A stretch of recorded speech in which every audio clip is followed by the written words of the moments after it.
Morning, kabaro, kabayan. Update tayo sa price guide sa Bitcoin. Saka ito yung, pero ito yung sa OKX natin ang explain. Pero bago yan, punta muna tayo sa ibang account. Dito may account ako dito sa Itoro nga platform. Nag-message sa akin ng Itoro na ipapa-withdraw yung ko account kasi inano to ng security of change sa atin eh. Una yung Binance, tapos itong Itoro. Kaya kinuha ko yung account ko dito. Dito ako matagal nag-trade. 5 years. Halos 5 years ko dito. So, ngayon sa OKX time explain. Pero bago dito sa OKX, explain ko muna yung Bitcoin dito. Explain natin ang Bitcoin. Yun, dito. Analyze muna natin yung Bitcoin. Anong ginagawa. So, ito sa technical analysis summary sa Itoro. Ang buy 30%, nag-hold 25%, sell 62%. So mas marami ngayon na nag-sell sa Bitcoin. Yun ang analyze sa eToro platform. Tapos dito sa baba, technical indicator, yan RSI. Nag-hold 54.7. Stochastic, nagsisell. Kaya paiba-iba, kaya hindi ako gumamit ng indicator, paiba-iba, no? Hindi maintindihan. So, yung iba naman, may nagka-profit naman na nagamit ng indicator. Pero sa akin, hindi ako gumamit para malinis tingnan yung chart ko. So, sa itong araw na to, sale din, no? Ang buy 0%, nag-hold 25%, nag-sell 75%.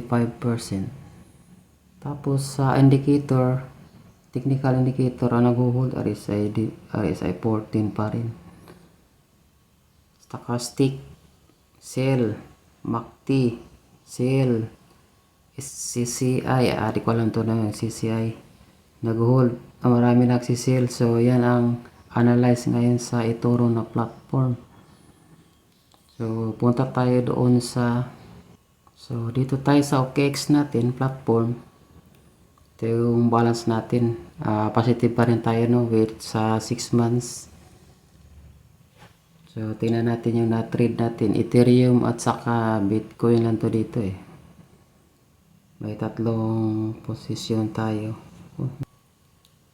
Dito sa OKX natin, ito, naka-isolated tayo. 87 entry, 87,500,000. Tapos ngayon 96 na lang ang price, bumagsak kagabi. So isolated times 20 to siya. Isolated meaning pag ma-liquid ito siya lang ang maubos. Hindi madama yung iba kasi naka-cross tong iba. Kagaya itong Ethereum, naka-cross times 10. Tapos yung iba dito, BTC USD, naka-cross. Ang entry natin 63,000, 96,000. Dito sa Ethereum, naka-cross tayo. Entry 2548. Tapos yan ang ano natin, no? Price ng entry ito. Bumagsak din to eh, itong araw na to. So punta tayo dun sa Itoro chart. So kanina, pinakita natin dito yung nag-hold. Dito naman tayo sa chart. Itong punta tayo sa daily. Ayan, bumagsak hapon. 1 day ito, taas, bumagsak. Pero itong Ethereum na to, nakabili tayo sa pinakababa. Diyan banda tayo nakababa sa daily. Makita natin sa daily chart.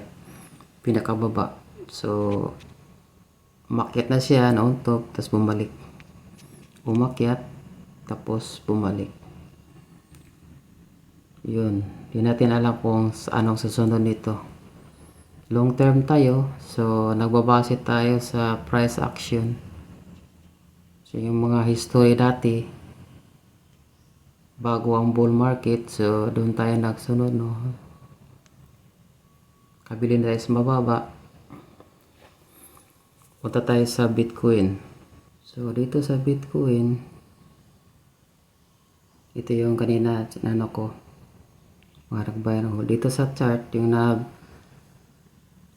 kabili tayo sa baba nun, naka-cross times 10. Dito yun banda.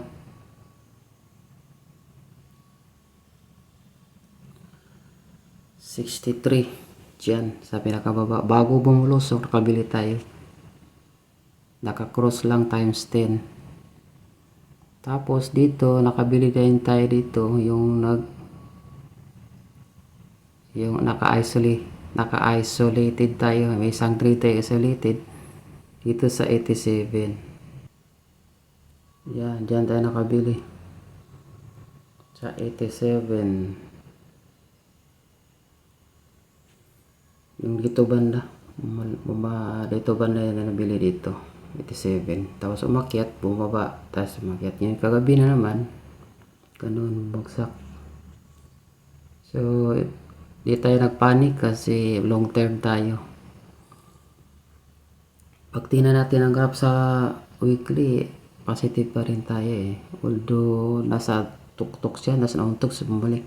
So, di natin alam kung bumalik to sa dito banda sa 70 or 80 or balikan niya to. So, di natin alam. Dito ako, nagbabase lang ako sa price action ito sa daily at saka weekly kung anong ginagawa. Pag nakita ko di maganda, so lalabas na tayo. So, noon ganun ang plano natin. Hindi tayo swing trade, di rin tayo scalping, di tayo day trade. Meron akong day trade pero bihira lang yung quality talaga na entry. So, dito ngayon, puro long tayo kasi bull market ang hindi natin alam sa kailan, no? Dito sa crypto, bigla lang to bubulusok, biglang babaksak. So, ganun talaga ang crypto. Masunugan ka talaga dito kung scalping ka, maliquidate. Mga veterano namang nag-scalp, so profitable naman. So, hindi rin lahat, pero kadalasan sunog ka talaga dito. Pag-day-trade saka scalping, lalo na pagbaguhan. Pero kung veterano na, yung may mga diskarte na yun, profitable sila kasi meron silang sinusundan na mga diskarte. Yan ang update natin sa Bitcoin saka Ethereum natin, no? Sa OKX platform natin. Balik tayo doon sa OKX platform. So, ganyan, no ba? Bago-bago ang price. So, comment lang kayo mga kabaro, kabayan. So, yun lang ang ma-explain ko sa araw na to. And salamat sa panood. Follow and subscribe. Salamat. Yun lang. Salamat.